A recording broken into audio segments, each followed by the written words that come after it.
Welcome back to the channel. Thanks for tuning in. Today in this video, guys, we got Jonathan over at Levana. I'm super honored to have a Jonathan on the channel, and he's going to tell us about Levana and, well, what he's got on the map. Jonathan, tell us about yourself, man. Hey, how's it going? Yeah, thank you so much. So I run communications at Levana. So Levana is a protocol for building leverage assets. We're built on the Terra blockchain. We have a few different ways that we generate leverage assets. So that's with using debt vehicles or using perpetual swaps or using options. And we're about a year old. The community was formed.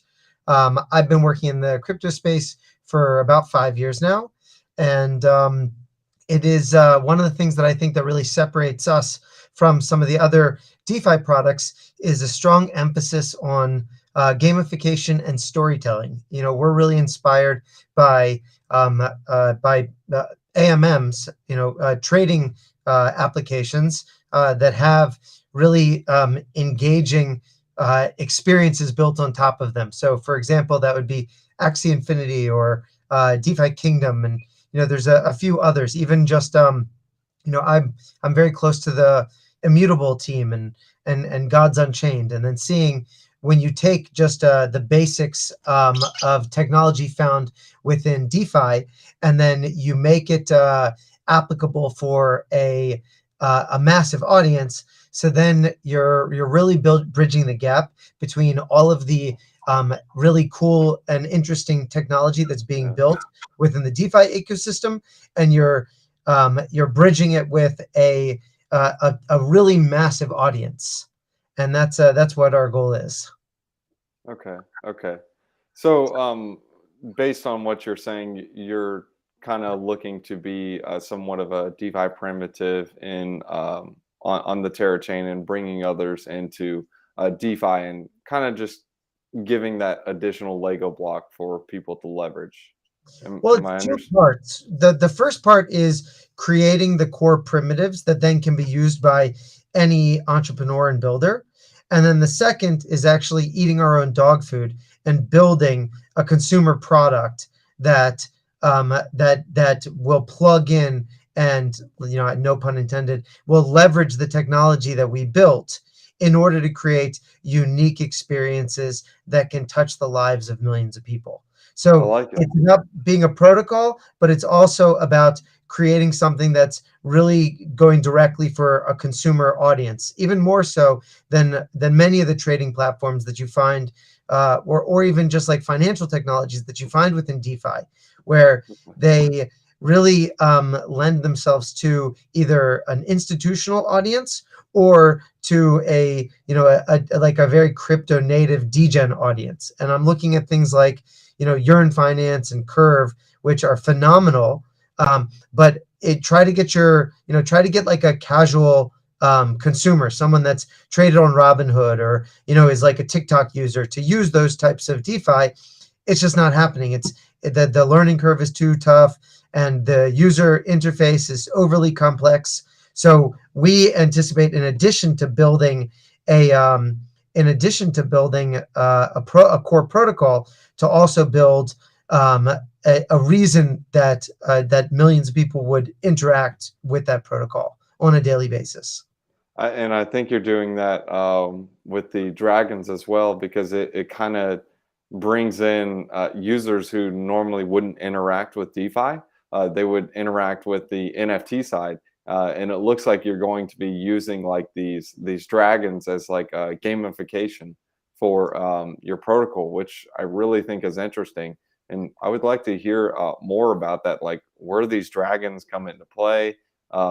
Is there like certain levels to give you higher yields? Well, I guess if you guys don't understand what Levana is, I'm sure a couple don't. Give us an elevator pitch on Levana. Sure. So Levana creates adventure. That's our company mission, is that we want to create emotional experiences that utilize blockchain technology.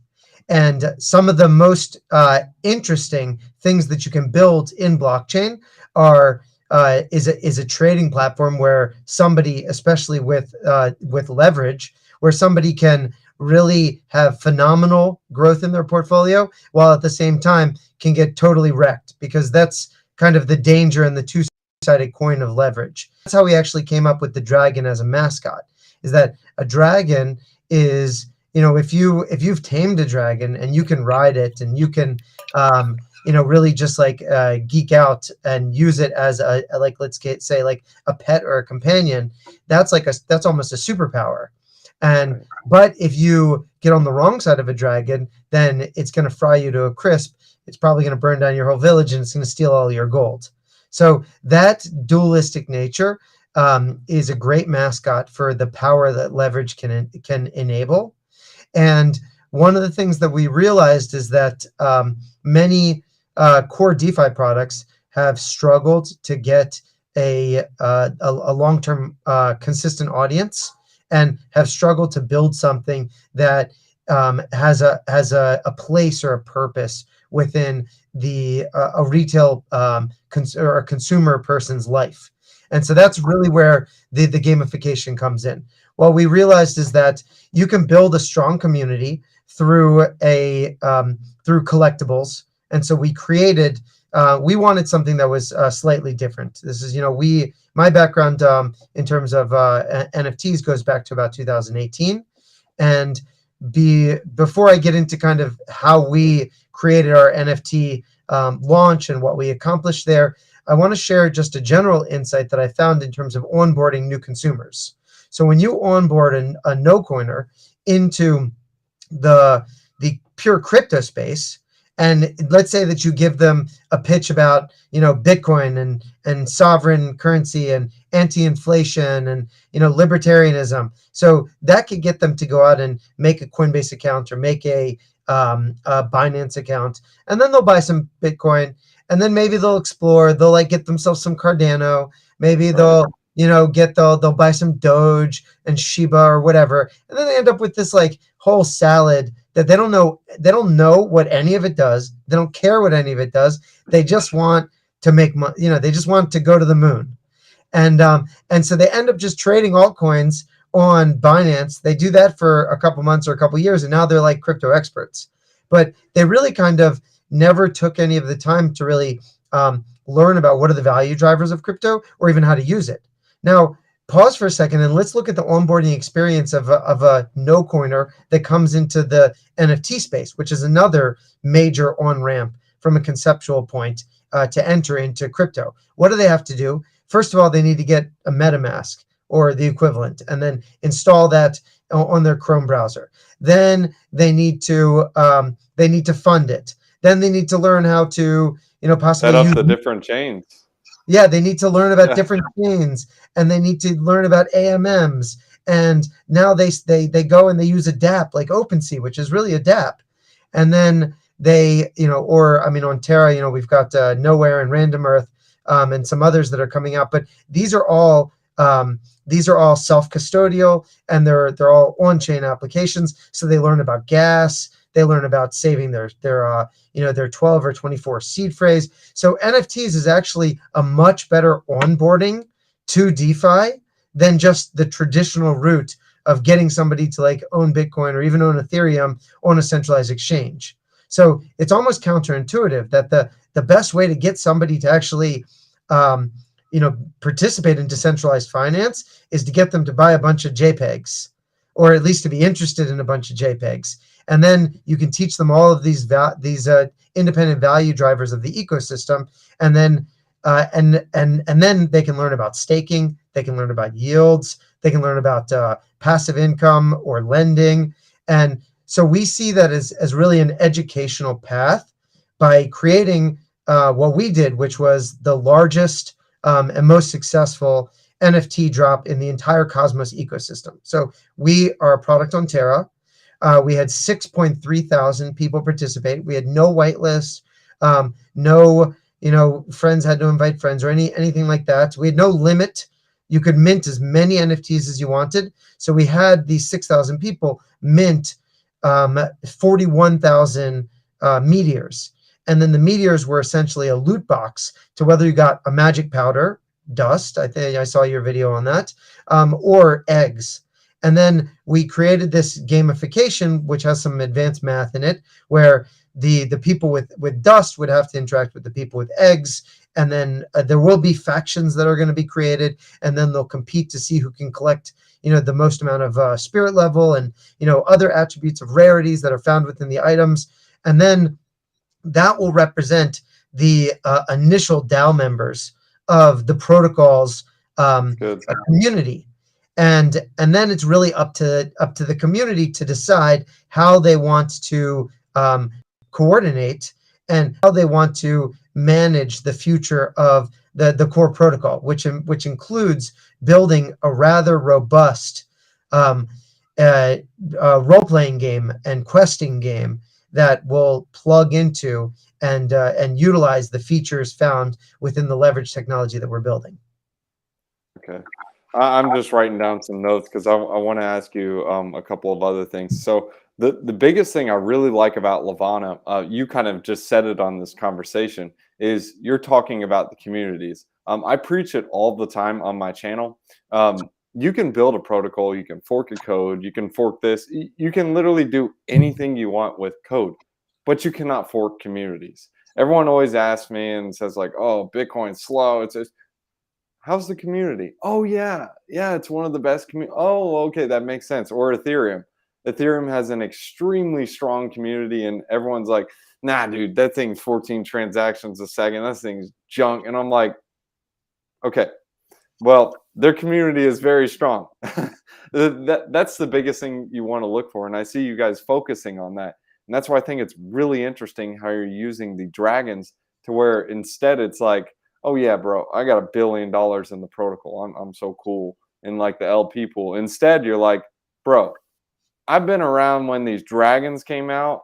I got a dragon. He's a legendary. So forget you. And then it's like, oh, dude, you got a legendary. Oh, snap. It's like one of those things like, oh, okay, that makes sense. And based on what you're saying, do the dragons have more governance voting power than the Levana token will be?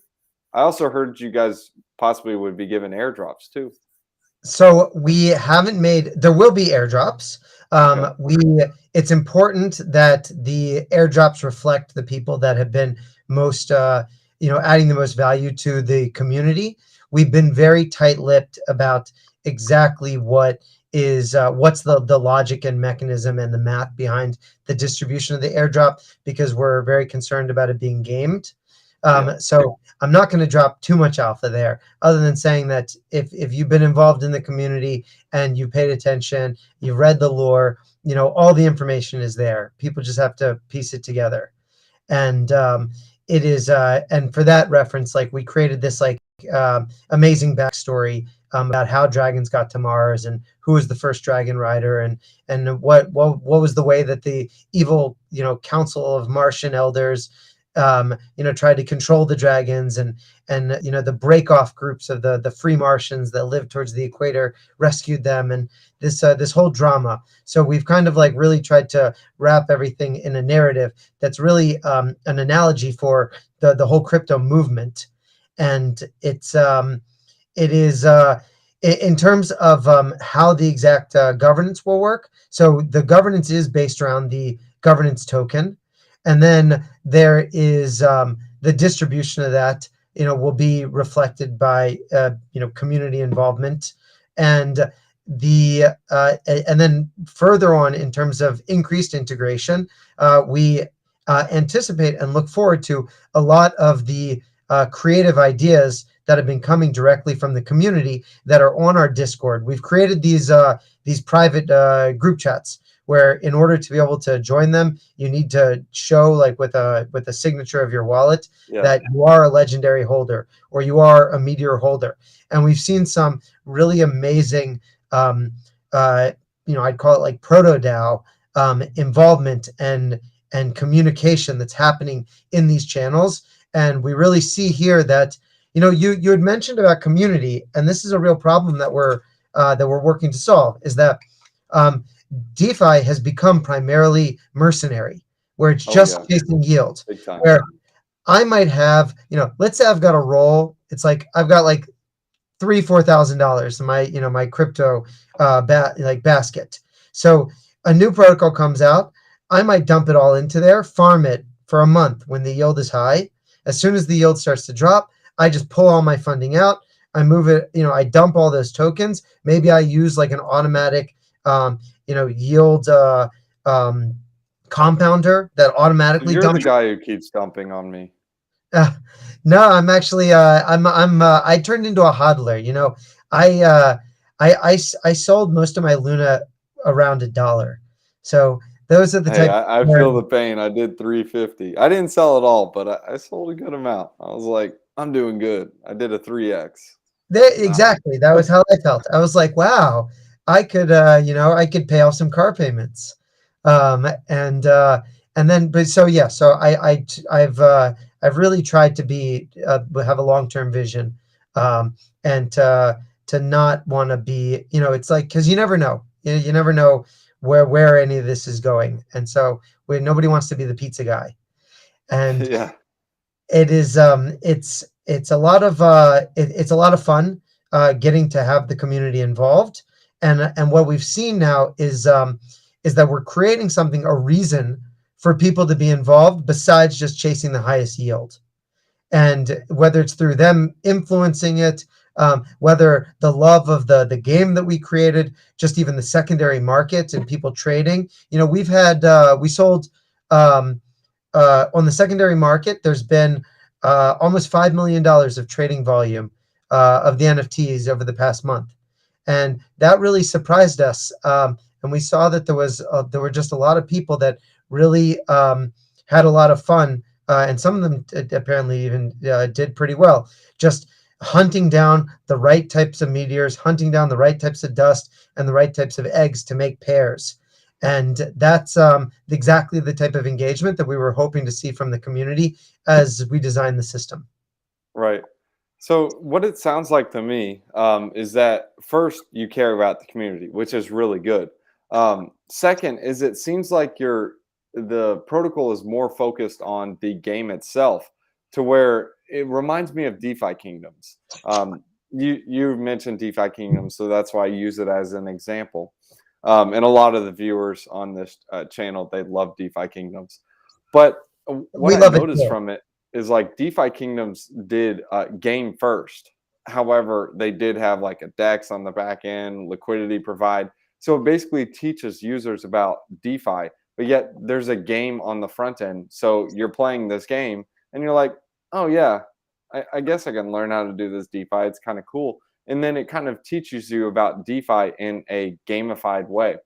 So I say that to stem off of, are you more focused? This is what it sounds like to me. Are you more focused on the game itself, or is the DeFi protocol like the biggest thing you guys are focusing on right now? Or is it a mix of both? I think it's a mix of both. It's also, there's Okay. different teams. It's a pretty large. Levana isn't one organization per se, because it's a few different projects that are independent development teams that are all building under the same brand, under the same governance portal, and with the same larger vision.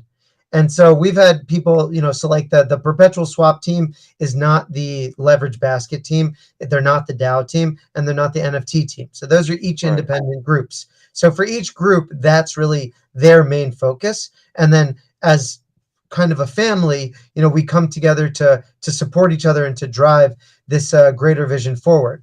And I'd say that in terms of similar to how we designed the meteor shower, where there were 4 different types of meteors. There were the common meteors, which had a floor of $8 that they started with, and then there were the rare meteors, which had a floor based on market, market interaction, but it really was around $20-25.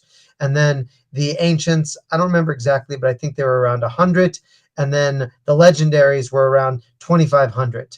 So each one of these categories represented kind of a different type of user, and obviously, from a different financial background. So the whales were competing with whales, and then the bots were all competing with each other, with other bots, and then the humans were kind of competing like in the middle.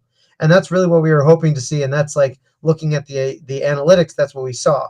And so now bringing that to kind of the vision of the core technology of perpetual swaps and leverage debt baskets, and then the front end of this educational game that can bring on millions of people into DeFi, we see that there was a strong use case, and there will be a robust trading UI for whales and more institutional or professional traders that are just looking to be able to have DeFi focused leverage access to all different types of assets, like synthetic assets or crypto assets or anything, and the ability to programmatically make new markets, which you can do. You can make any type of synthetic or derivative market with perpetuals.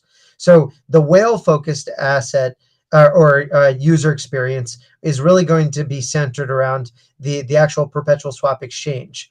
And we cap that at probably around 30,000 people in the world, just based on how other DeFi products have looking at their user metrics. Now, you can accomplish a lot with 30,000 professional traders. Right. You can reach billions of dollars in terms of a market cap, and we've seen that with guys like DYDX and Perpetual Protocol. But what's most interesting, at least for me personally, is not the 10, 20, 30,000 professional traders, but rather the 10, 20, 30 million retail audience that they don't even know the right questions to ask about finance and about DeFi. And that's what I'm most excited to bring into this audience. And the thing is that there's a symbiotic relationship between them, is that the retail audience can be providing the liquidity that then the professional traders are actually using to trade their large positions. And then obviously that can be an onboard to educate the retail audience of how to use the more advanced trading tools. And it creates this kind of educational path that a person can go down, where first they just start by trading NFTs and evolving and growing a baby dragon, or teaching it how to fly, and other things that you can do with like a winged pet.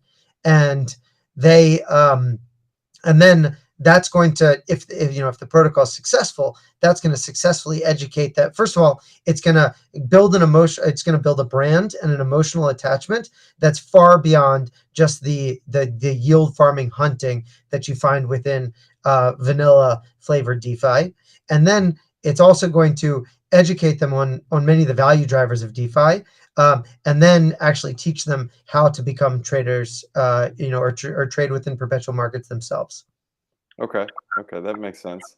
So since we're talking about the protocol, I know you offer leverage positions. How does that work on the back end? Like I know like you can do this yourself, like on Anchor Protocol. You can lend out your Luna, you can take the UST that you buy more B Luna, lend out the Luna, repeat the process, and you can do that yourself if you want. And yes, there's a chance that you can get liquidated. So any of the viewers, if you guys are trying that, make sure you guys are aware of your health factor, and especially depending on how risky you make it. I mean, a 10 or even a 5% move on Luna could completely liquidate you. So what are the mechanisms in place for Levana, and what would keep that from becoming, I guess you can say, under collateralized, as in like if there is a cascading liquidation event, what is the insurance that it's always going to be backed, or it will have the money there in case something like that happens? Well, it's first of all, the assets are okay. Well, let's first start with worst case scenario. Worst scenario is flash crash, and then everything gets liquidated. Anytime there's leverage, that's a possibility. There's no way, unless there's just an insurance against that, and you're going to pay a hefty premium to get insurance against like lent out, like leveraged positions in crypto. I don't know who's going to be the counterparty to that, but so that's one part, is that that there's always that risk. Now now you mentioned that an individual user can create use debt to generate leverage manually, which is about, if you're doing it recursively. So you put in. I use the analogy with gold. It's I've explained this to my kids and to other people that are less familiar with blockchain, is that it's, if I have 1 bar of gold, which I bought for $1,000, I bring it to the bank. They let me borrow half a bar of gold, or they let me borrow half of the money worth. I buy more gold with like that. $500. Yeah. And then $500, 250, 125, so on and so on. If I do that 11 times, I now have 2 bars of gold. So that was 11 steps on average that it took. And then obviously, if I want to reverse the process, that's another 11 steps backwards. So the some of the challenges is gas and monitoring. If you were to do that, even with cheap gas on Luna, you still, you had $100, that 11 times, that could be $10. That could be $15 of gas. And then unwinding it is another $15. You're never going to win. So even just batching those transactions together and just creating kind of like an ETF, like a basket that represents the ownership, and then you just buy into that basket. It's far cheaper on fees. And then the rebalancing, the leverage up and the leveraging down, can be done on the entire basket. They can be done with a sophisticated monitoring tool, and it can be done where there's been significant just modeling in general as to when do we have to cut our losses, and what are the certain algorithms that can be back tested as to where, like, if there's a 10% drop, how much should we leverage down, and then when should we leverage back up? So those types of methodology can be fine-tuned and can be applied to a basket that has redundant monitors to it. So by doing that, it allows for the retail user to just simply purchase the leverage position. So in our case, the first leverage position is Luna 2x, and they can hold that Luna 2x, which will roughly move 2x up or down versus Luna itself, as long as you're looking over a short enough time preference. And that's a major value driver over just trying to do this all manually. If you try and do it manually, you can't sleep well at night. At least I can't sleep well at night. You also get eaten up by gas, and you're even if you are not sleeping at night, you're still doing everything manually. You're probably not taking too much time to analyze the methodology that's underlying it. You're kind of shooting at the hip. Now, that's one way to create leverage. A more advanced way to create leverage is through perpetual swaps. And perpetual swaps it's almost like a continuous prediction market where there is no underlying. It's that, if you and I wanted to have a perpetual contract for something ridiculous, like I don't know, the rain in Paris. That's a classic example. The rain in Paris, every day there's a new ticker which has how much rain there was in Paris, or even like the humidity of Dubai, which has slight changes over time. Like, these are types of things we could get a feed for that would go up and down. And then I could take a position where I say, I think it's going to go up, and I will put my money down for that. And then you take a counter position saying, no, you think it's going to go down. And then as it moves up and down, whatever leverage that we agreed to, kind of the line of where my money starts and your money ends, or vice versa, changes.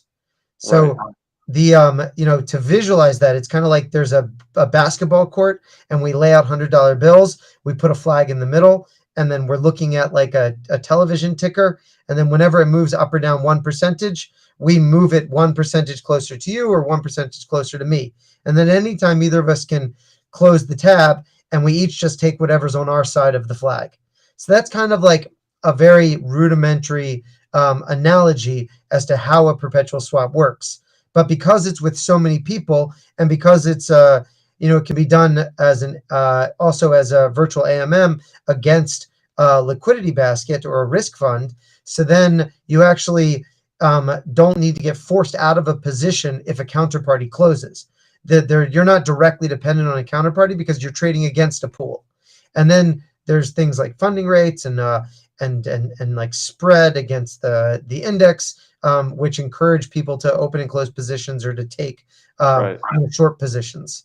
Again, it's I don't want to get too much into the weeds as to how it works, but the main message I want to convey is that we're as a team, we're very well educated on the intricacies of how financial tools are created, and we're building a basket of technology that will allow for various different implementations of leveraged assets.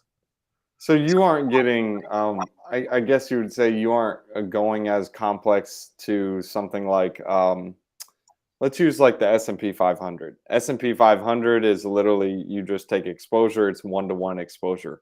They have leveraged assets in the market to where you can actually take like 2 or 3x leverage on it.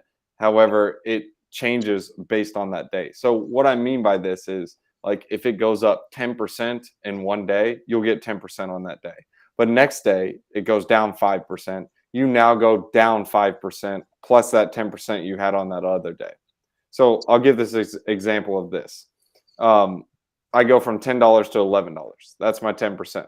Now tomorrow I go down 5%. So instead of just being 5% on $10, which would be to $9.50, I'm now 5% down on the $11. So eventually over time, if you have this like sideways market, it's actually going to eat into it if you just would have held, or if you just would have made like a one-to-one decision. Do you guys have mechanics involved to where it protects against that?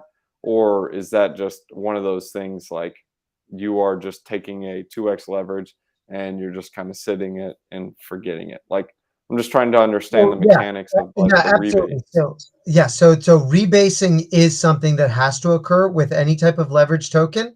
And just, in terms of the math, just if you go up 10% and down 10% and up 10% and down 10%, you will have attrition because your downs Correct. are always going to be slightly more intense than your ups. Correct. Even though the percentages are all the same.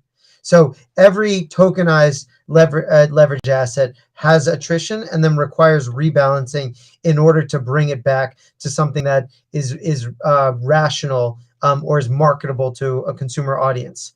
That's why if you read like the prospectus on like the QQQ, which is the 3x S&P 500 that I at least have experience trading, that they always say it's not designed to be a long-term hold. Right. It's designed to be something that you catch swings in the market.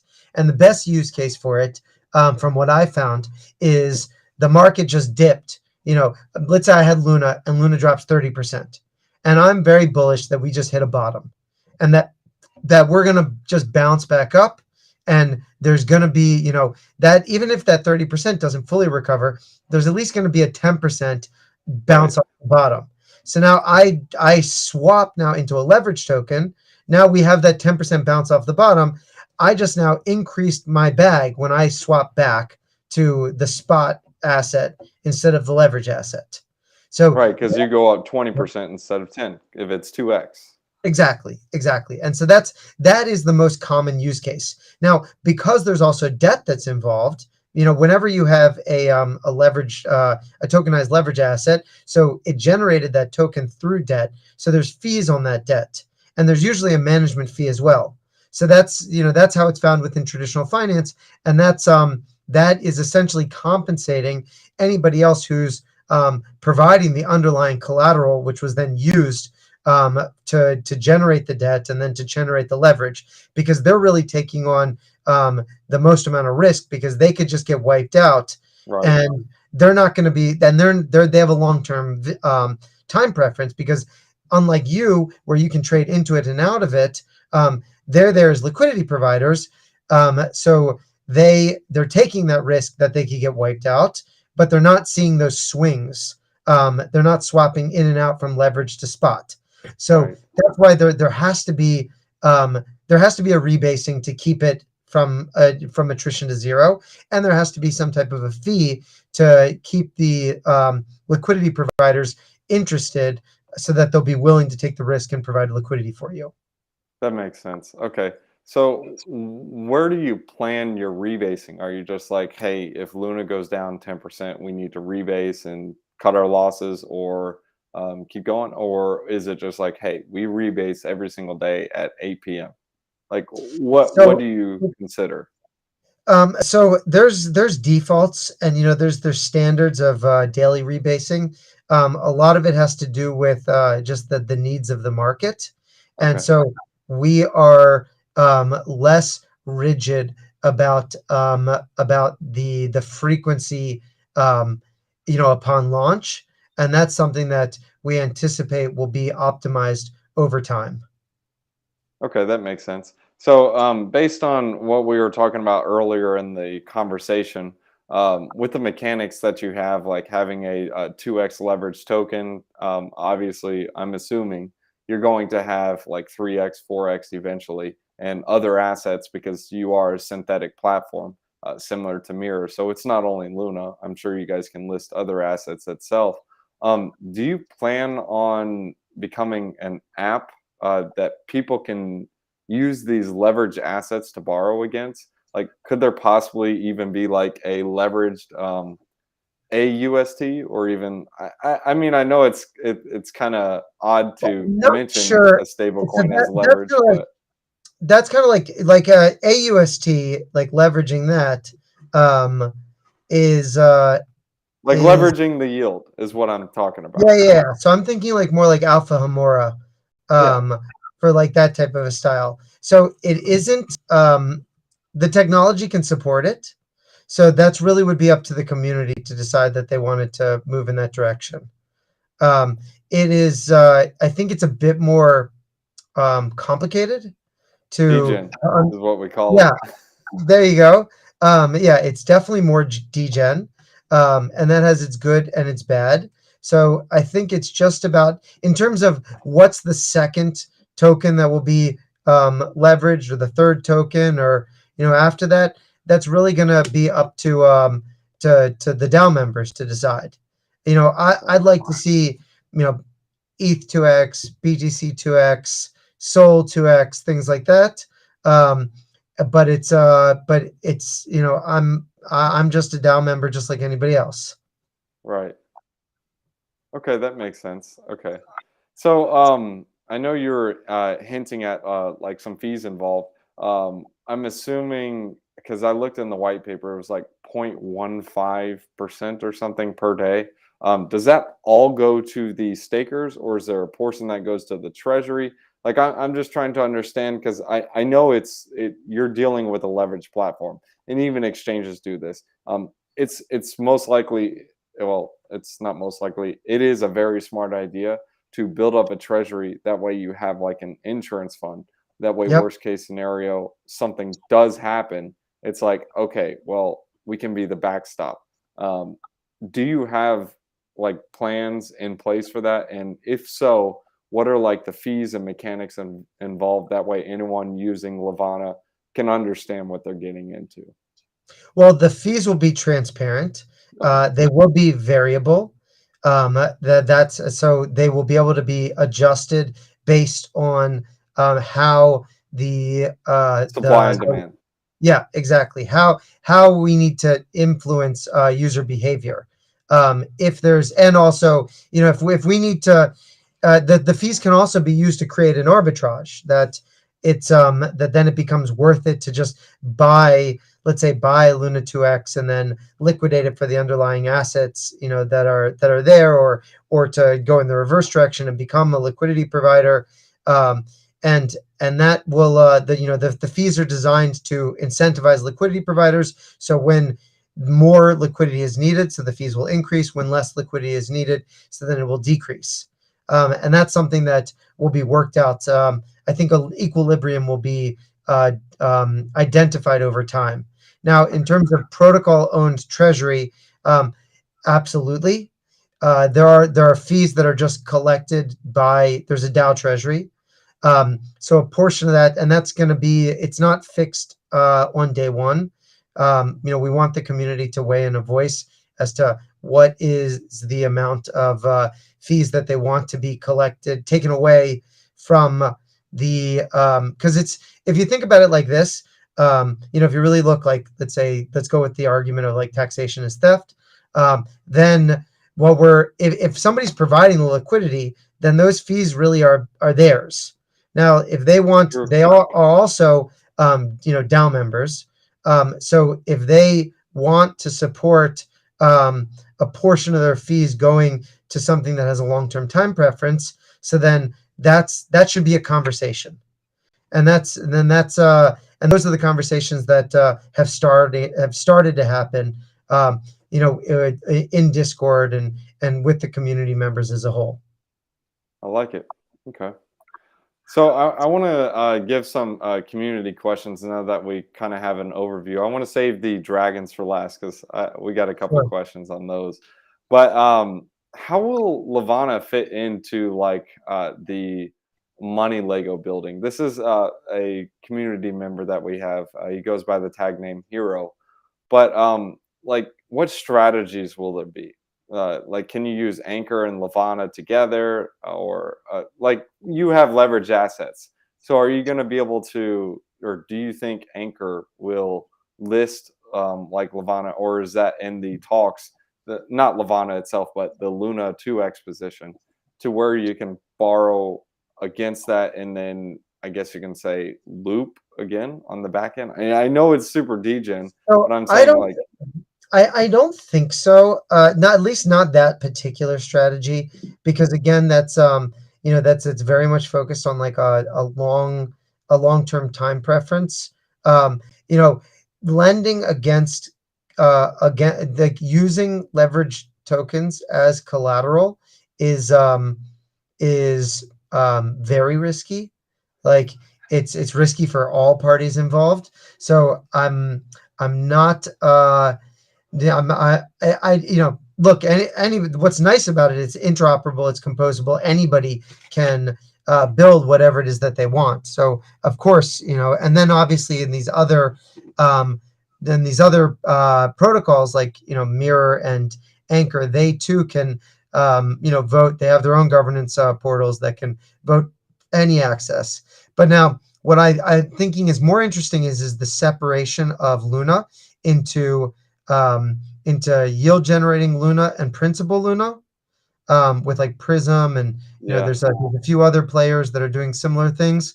So I think that becomes then really interesting, because then you can just leverage your principal while still independently getting interest from the interest bearing token, which was extracted from the underlying um, from the Luna itself. So I do anticipate that both within lending platforms, that S Luna or P Luna, that there will be demand for using those as collateral, and then once that works, or once that has ample enough liquidity, so then it's relatively simple to create a leveraged version of it. I, Yep. yeah, I was gonna say I think that would be really interesting, and I think two things that I'd be really interested in seeing that you do or would do. One that I've already seen pretty successful is leveraging LP assets. So what I mean by this is like if I'm LPing Luna and UST, what I think would be kind of interesting is being able to buy a leveraged token that says, hey, look, this is Luna and UST on 3x leverage. So instead of getting like 20% inside Terra swap, you'll be getting, well, obviously minus fees, maybe like 40% because you're leveraging on that position. And how something like that would work on the back end would be like you take the leverage or take the tokens and use them as quote unquote collateral because they have a value. They are still LP tokens, and Yep. they have a value behind them, and using that to borrow more and you know create more LP tokens and repeat the process. And then even like you mentioned, Prism. I think that would be kind of interesting to be able to leverage your not principal, your interest, because that would kind of be leveraging the amount that you could potentially be earning. And everyone knows money now is worth more than money later, whether it's crypto or money or dollars, whatever you want to call it, Yeah, because it's it's opportunity opportunity value. cost. Yeah. So I think that would be pretty interesting to see. But I popped a question. Can I set and forget and earn? But must being active, moving with the funds. I assume what he's asking about that is it just safe to hold one of these leveraged assets? Like Jonathan said earlier in this video, this is more of like not holding for long term. This is one of those things you want to use to your advantage, like on a swing trade, if I understand that correctly.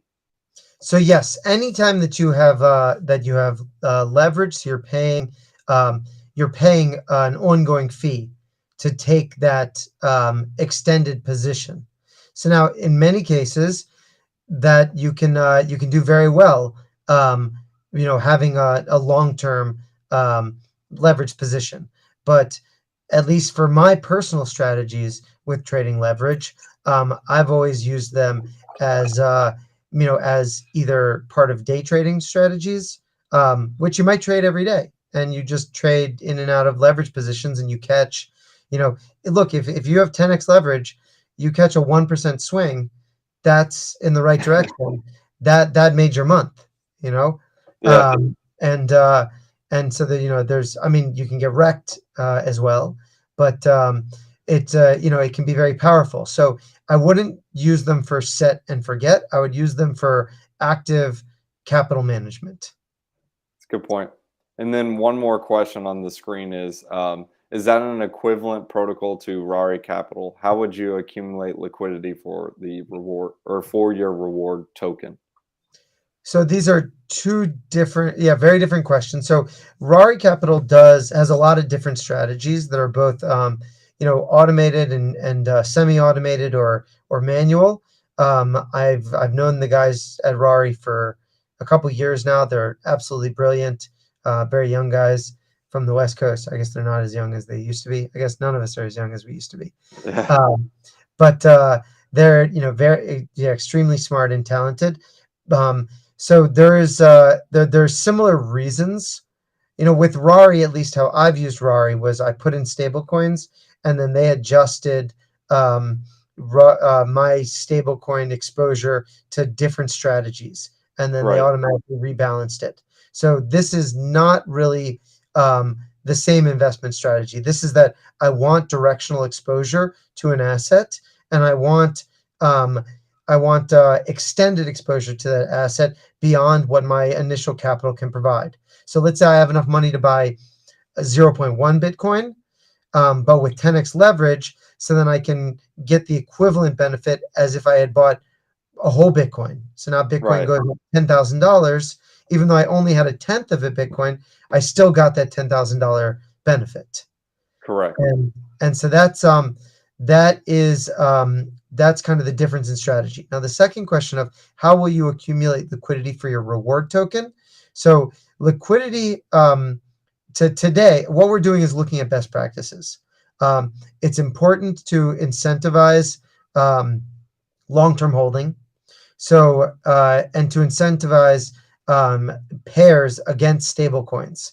So there will be an emission schedule, a farming program for providing liquidity for the stablecoin of UST against the LVN Levana token, and that will be incentivized potentially even with dual farming rewards from Astroport themselves. Nothing, nothing like signed or sealed. We're Astroport is a Delphi backed company. We're incubated by Delphi, so there's we're a very friendly relationship, and we know the team well. It really is just about timing as to when we're going to launch our pool. But right now, there's some really cool dual farming rewards that are live on Astroport. I like it. Okay. So I want to go ahead and get into the dragons because I wanted to save these questions for last. A lot of people had questions on it. But can you explain nesting for dummies? Sure. So, um, when you have dragons are just pretty much birds. So they have the same life cycle as a bird. Right. So first you have to the egg is born, but the egg needs a conducive environment to allow for the embryo inside of it to gestate. So what we've created in the game is, and yeah, I hate impermanent loss too. So um, and what we've decided is that when you get your egg inside of the meteor, it was essentially inert. It didn't mature. Nothing was growing inside of it. The way Right. that you start that growth process is you look at the composition of your egg. So it might be helium. It might be, I think beryllium was another one, oxygen. So these are the compositions. And then you go out and you get a bottle of magic dust that has the same composition and the same matching rarity as your egg. So I had a common egg that had a composition of helium. I find common dust with helium, and then when the nesting cave, the nesting section of the cave goes live, which will be, please God, in about a week. Then you'll on our website, you'll log in with your wallet. You'll pick out your egg. You'll pick out your matching dust. You'll essentially be pouring the dust onto the egg. The spirit level from the dust will be absorbed into the egg. The egg will become activated and nested. The image, the metadata will be updated. You'll get an extra NFT, which is something new that we've been working on as just a bonus reward.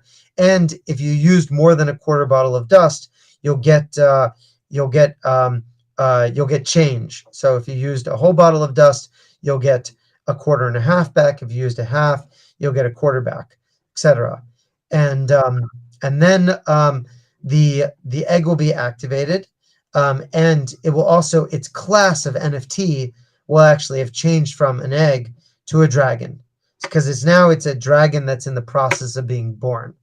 Are those Um, tradable? The yes, they will dragons? be. Okay. Yes, yeah. They'll be so it's actually going to be a custom C CW 721 contract, which is Really? Cosmos's version of ERC 721, which is used in single mint NFTs. So we've actually updated the contract so that it can be customized.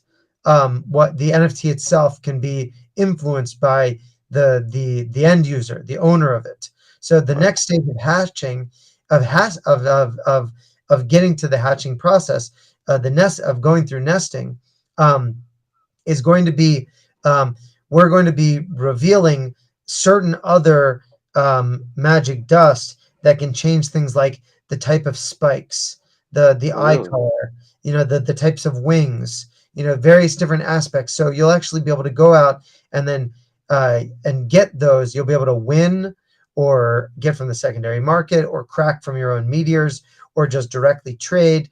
And we're excited to put together kind of like a bulletin board where people can post what they're looking for. And then you'll be able to have a lot of customization over the dragon that you want. And we anticipate from that there's going to be an interesting level of gaming where I want a more rare dragon with more rare attributes. So now I need to go and I need to like look at, well, is everybody else making theirs blue eyes? Maybe I want to make mine green eyes.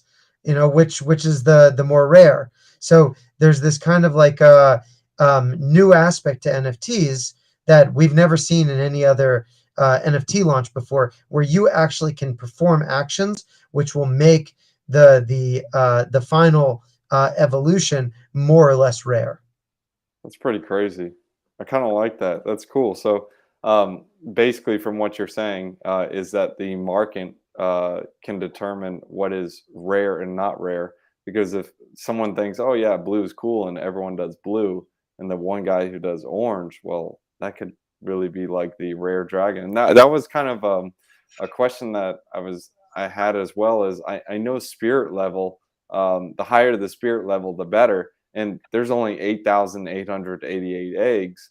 So I'm thinking, wait, if I do, let's say, an ancient dragon, or not an ancient, in a legendary dragon, and I give him some doo-doo squirt spirit or give him some of the dust, and the spirit is like 0, that basically, I wouldn't say it ruins my legendary, but it just makes it like, dude, why did you waste a piece of dust that's worth nothing on this extremely expensive dragon?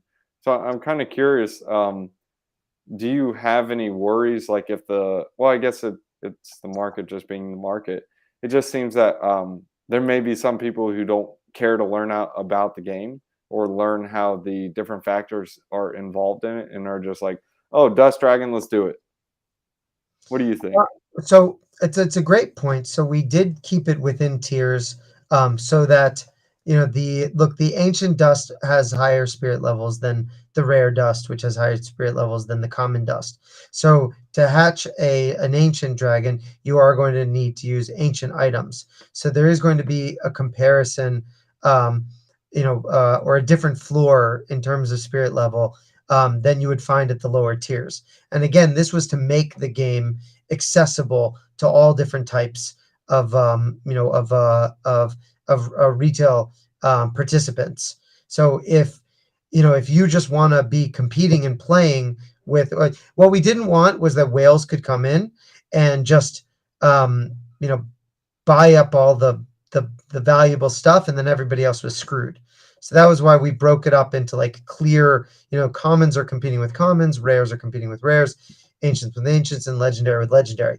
What's really interesting about the legendary is because every legendary meteor had a legendary egg inside of it. So that means that there was no legendary class dust. So we actually took the composition that was required from legendary, and we put it into 5% of all of the dust, just randomly assigned at the time of minting of the dust. So that means that you could actually get a legendary egg that uses common dust in order to create the hatching. Now, one of the things to keep the spirit level from being low in those cases is that actually the nested egg absorbs the previously unrevealed spirit level that was found within the legendary egg itself. So you're never gonna end up with like a legendary egg that like has some dinky spirit level, like in the case that you described. Okay, that makes sense. Okay, cool. Okay, so a couple more questions. The next one is, why should you nest? Like, is it just something like you should just speculate on the egg and let someone else choose how to customize it? Because I mean, me personally, if I get a dragon, like I want it like with orange eyes and like gold spikes. And then you, on the other hand, is like, nah, bro, blue and silver are the best. So I know NFTs are like one of those things. Like it's not always about like what's more rare. It's also about taste as well. Like if you want to hold that type of NFT, is there any incentive for going ahead and nesting and having your dragons just go like launch? Well, one thing is that by nesting, you unlock the spirit level that's found within the egg. That currently, for all of the 4 different tiers, it's unrevealed. So if in the future, there's it's kind of like if you with the product is upgrading, the NFT is upgrading. There's more interaction. There's more rewards. There's more that you can do, features and functionality, as the NFT evolves. So Okay. if somebody purely just wanted as a collector's item, then they might just keep a meteor and not even like and I've got I've got a common meteor that I just plan on keeping, and just I paid 8 UST for it, and I'm just going to keep it for forever. But the ones that I got to participate in the protocol, like ancient and rare, and even some of the other commons, I plan on going the whole way through the game, so each of the stages participating. And what I really liked about what the team did is that they didn't build any back doors. Like Right. there's like I had, when I cracked my meteors, I had no idea what I was going to get, even though I like begged some of the developers. I was like, come on, like, can't you give me a hint? And they're like, no, there is, like, we can't, like, we couldn't even tell you if we wanted to. And so it makes it a lot more fun, and it's a lot more fun for the team that we're really participating in the game through the front door, just like everybody else. And I would say that there's a lot of game theory that's involved. So I think that there's a lot of value to being up to date in and really participating. We came out with the cracking station, so crack your eggs. You want to keep one as a souvenir, or not crack your eggs. That makes dragon omelets, which nobody should have. But crack your meteor. When nesting happens, nest your egg. Get to become a dragon rider, because it's really the dragon riders are the core of the community, and we look forward to seeing ways that that they can really take a true level of ownership of the future of the protocol and have their voice be heard, and then experience the vision as to what we're building to the fullest extent. Okay, that makes sense. So we keep hinting at this game. What is this game going to be like? So, short answer is I have no idea. We've so there's a few different game designers who are designing Levana games, which will either all be brought to market and they will just interact with each other, or they'll one will be brought to market, and then will be expanded, or others will be brought. But there was a few core concepts that were value drivers in it. One is that it should be free to play, that it should be that should be play to earn, that it should educate you about crypto, that it should be bird's eye view, where you get to travel around the surface of Mars, where you can play against the environment, you can play as a team against the environment, you can play against another player, you can play team against a team against team, and that there should be daily rewards that you keep coming back to. There should be new ways to make quests, and that third-party devs should be able to add new quests to it. That minters of other types of NFTs should be able to create quests and set up their own NFTs as rewards. You can think that it should be expandable, and it should be open for community feedback. So those are the core competencies of it. And I can tell you some of the games that are just our favorites. Like, we're huge Skyrim fans, Breath of the Wild fans, Pokemon Go. We already mentioned DeFi Kingdom and Axie Infinity and Gods Unchained. We grew up playing Dungeons and Dragons. We grew up and not digital Dungeons and Dragons, like real. Get out the dice, get out the board. Exactly. Like, I'll show you. Like, here is who's this? No, that's my son. That's here's my most recent character. There's my daughter's most recent character, and my son's. So wait, I'm trying to switch it.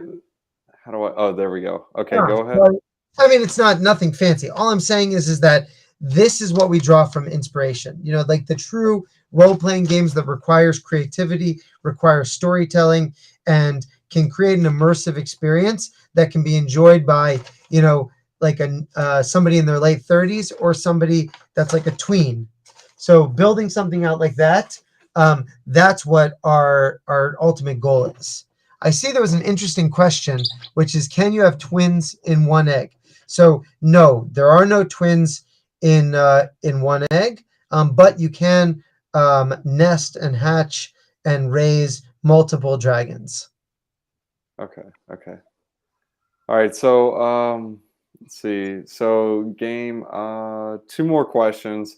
I know a lot of people are like me personally. I didn't make enough meteors. I just bought some. Um, what would you recommend that people do? Like if they missed out on the meteor shower, is it like, hey, buy some, or what are your thoughts on that? So there's a lot of giveaways. There's a lot of just giveaways on Twitter. Um, whether it's like for the Terra NFT tracker, or we just did a major giveaway for a quiz for somebody that read the lore, the story behind the meteor shower. If you're if that doesn't interest you, so there are secondary markets. There's Random Earth .io, and there's Nowhere. That's KNOWHERE.art, and they both have a decent chunk of uncracked meteors. And I would say I would definitely recommend to start the game at the beginning. Start with get a get some meteors, crack them, see what you got. Go out, hunt down the dust that's needed, corresponding. Read through all of the metadata. Try and use some sleuthing to try and anticipate what is going to be the next stages of the game and what you're going to need to acquire. There's gems, there's infusion, there's a few other parts of metadata that if you look comparing the dust to the eggs in terms of the metadata, you should be able to anticipate some of the next stages of the game that haven't been revealed. And that, at least for me, is a big part of the fun aspect to it. It's like I love mysteries, I love adventures and quests, and so much of the game design here has taken some of those passions from many members on the team, and really there's been so much attention to detail. Like there was stuff that was put in the original when some of the lore was written back in like May. There was like stuff that was hidden in there you know Jeez. to reveal um to reveal like that will only be revealed in the future. So great question about a giveaway here. So I didn't get to talk to you about this. Is it socially acceptable if we give away some of the meteors to some of the people watching? Of um course. Yeah, go for it. okay, so what I would say is that I know I know that there's a tweet which has this live stream on your Twitter. If somebody if can somebody watch that later? Is that evergreen, or it can only be watched live? So this live stream is recorded, so someone else can watch it at the same, not same time, but like people can go back and watch this live stream. Like it will be uploaded on YouTube. So I mean, maybe someone can be selected in 24 hours. I mean, it's up to you. They're your Sure. meteors. That's true. So here's what we should do. We're going to give away 10 common meteors. And in order to get we're going to pick. You have to. It will happen over the course of 24 hours. So Drake, once you upload the YouTube video, so retweet that YouTube video, tag Levana, tag 3 of your friends in it, and then we will pick in 24 hours 10 of the people that did that, and they will get a free meteor. All right, so tag Levana and 3 friends. And what was the last part? And then within 24 hours, we'll announce who the winners are, and then it'll be a little bit. I go offline for the Sabbath, which will be in less than 24 hours. So I will come back online Saturday night once the Okay. stars come out, and then and then we'll announce the winners then. That works. That works. Are these dragons going to be breedable? It's a great question. We get that a lot. We're leaving that up to the community to decide. That'll be It's cool. That'll because be it's cool. it's up to them. It's a double-edged sword. On one end, it makes it's it's just natural. You want to have a couple of dragons. You put them in a room together. That's what I did. So I have an aviary with fisher parrots, and so we put right now I have one that I'm hand feeding, and then I have another.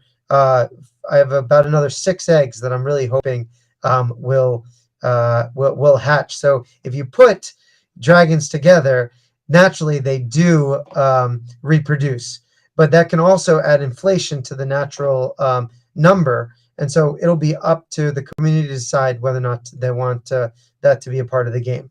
So here's a question. If you have multiple dragons in one rider, is there a benefit to spending your high spirit dust on the dragons or using lower spirit dust on the dragon and crafting high spirit dust rider gear instead? So it's a great question. It is there's going to be ways to upgrade and add increased spirit level to gear over time. So the mechanics of that are being worked out. So I would personally, my strategy is I'm taking my best dust and my and the eggs that I got, and I'm making I'm nesting eggs with as high spirit level as I can. Right. But that's just one strategy. There isn't just one right way to play the game, and there's plenty of people that are participating in building the game that have different strategies than I have. And that was true for the meteor shower itself. I did like some big bursts, and then I did lots of like little buys, but other people just did average the whole time. And then one guy on the team just put everything in one basket, just to get a legendary. So we Yeah. we like it's I like Skyrim because there were lots of different ways to play Skyrim, and so we wanted to build something where there were lots of different ways to play. So will there be another meteor shower? So no, there will not be. We have no immediate plans for another meteor shower. The meteor shower, I'd say like half of the team was awake for like 4 days straight. That was not the meteor shower was 44 hours long. So it was that I don't know. I don't know if you could pay me enough to do that again. But it was intense. It was very physically intense and mentally intense. But so no plans for another meteor shower in the near future. But there will be other ways to farm dust, and there might be, and there will be other animals. There's other animals on Mars that the Martian Council has successfully bred, and so those will be introduced later in the game and in the story. We will be releasing Levana, the actual full blown novel, like a 300-page Oh, really? fantasy novel that will be released later this year or later 2022 as an NFT. Um, and the people that get the NFTs in the primary distribution will also get the physical book. Interesting. And then there will be a graphic novel down the line as well. So we are excited about really telling the story because it's a very exciting story that we've put together. Interesting. Okay. And I guess lastly, want to cover is where do you guys see Levana in 3, 6, a year from now? Like, where do you guys see Levana like on the roadmap? Like, like once you release the 2X, you got the dragons. Maybe they're incentivizing the liquidity pools, providing more interest. I don't know. You guys have all the plans, but where do you guys see yourself? So in 1 year that we've launched a magnum opus large scale game, something that we imagine we'll launch a series of mini games along the line. But a year from now, the perpetual swaps will be live. Hopefully, they will have a large amount of liquidity in them. Leveraged baskets will be live with leverage tokens that will exist on multiple chains. Initially the EVM, like Ethereum, Polygon, Avalanche, and then also the other Cosmos chains. And then the game, there will be thousands of participants in terms of Dragon Riders. There will be the 4 factions. There's the Evil Council. There's the Freedom Fighters of the Free Martians. There's the merchants and farmers of the Terrans, and then there's the security warrior style of the Guardians. So those factions will have many thousands of members into each of them, and they'll be competing as kind of like a color wars against each other, to get like prizes and emissions and things like that from the protocol. So that will be live and implemented and robust, and that's kind of a year from now. Is that a year from now, the current roadmap that we have laid out should be implemented.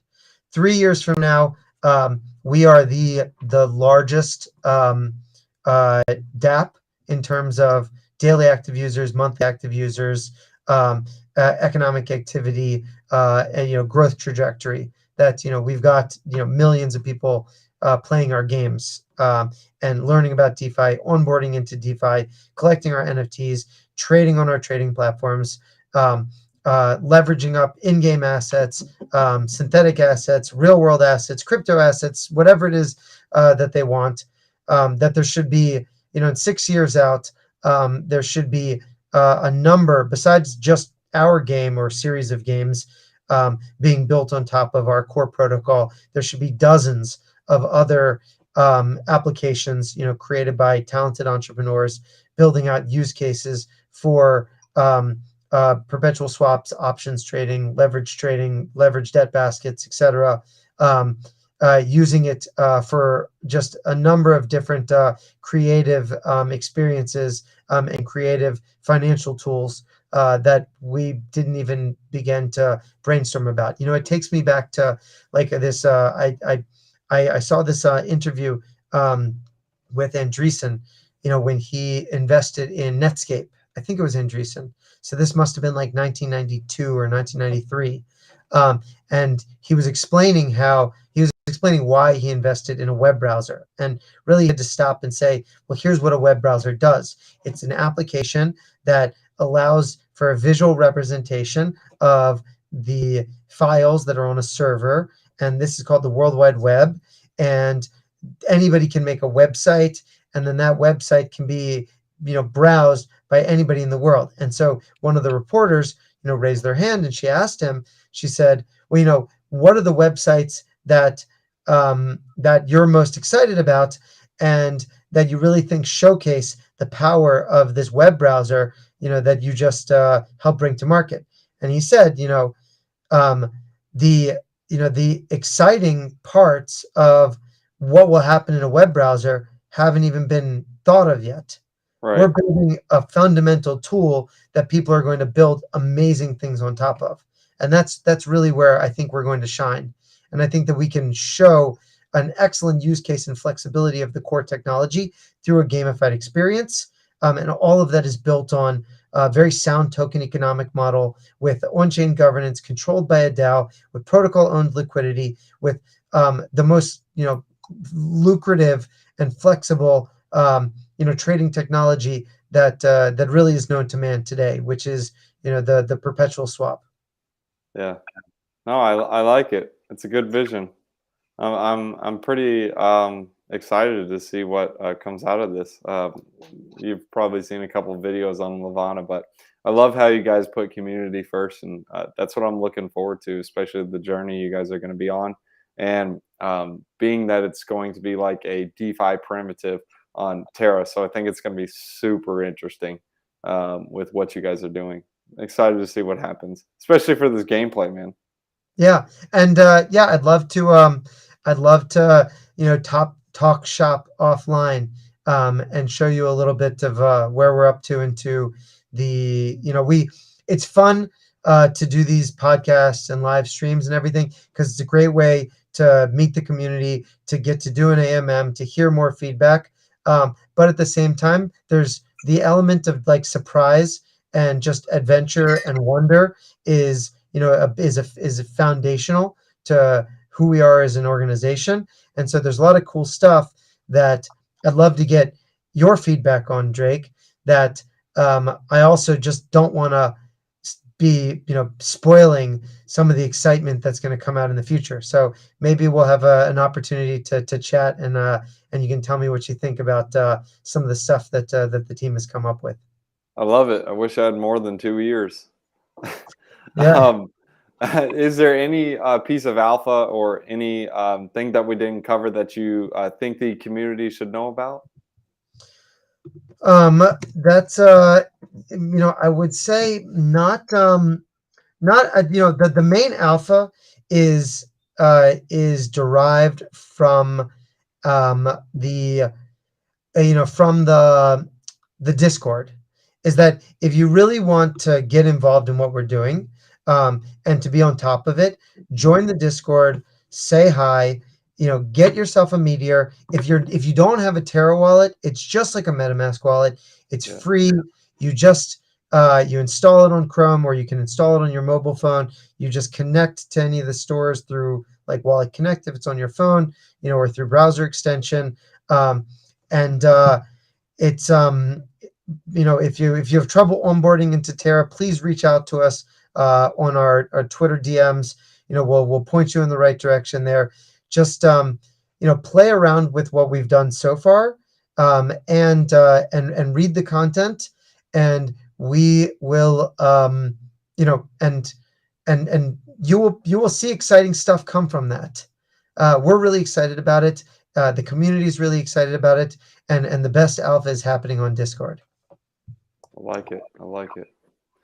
All right. Well, hey, I close all my channels and shows with a wisdom one-liner. It's just a verse in Proverbs. I want to leave it with Proverbs chapter 25 verses, let's see, we'll do with 9.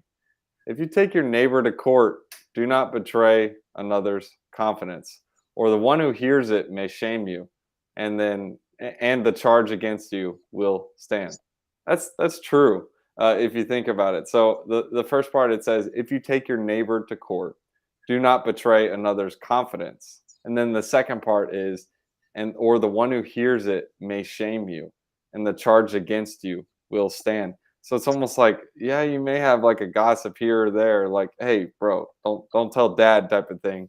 But when it comes out, then it's like, wait, I'm telling on you now, because now something's at risk. So something interesting to keep in mind. But that's that's great. So the 5 books of Moses are broken up into 54 weeks, which is on a cyclical calendar to be read in that we finish around September every year, and then we start each of the sections. So this week's section is the story about Moses going to the king of Egypt, and then he stretches forth his staff and he performs a miracle, and then the magicians come and then they repeat that miracle, but they can never really actually do it. They can only do the perceived existence of it, but they lack any of the core. So that's why that's why they couldn't actually stop any of the plagues. And I see that I've heard some just amazing explanations of that this is not just something about something between magicians that happened in the past. Is that whenever you're doing something, you need to be thinking much less about just the simple experience and how it's presented, but rather the core and foundation that's underneath it. And this is something that is very much a value driver in terms of community and building a core technology and building a sound token economic model, that it's not good enough to just have a great presentation, because that might work when it's just like, bells and whistles, or like smoke and mirrors. But to have something that's actually going to, to make a major difference, and like to cause an exodus, you need to have incredibly strong fundamentals. And that's true with community, that's true with technology, that's true with economics, and that's true with everything that we do.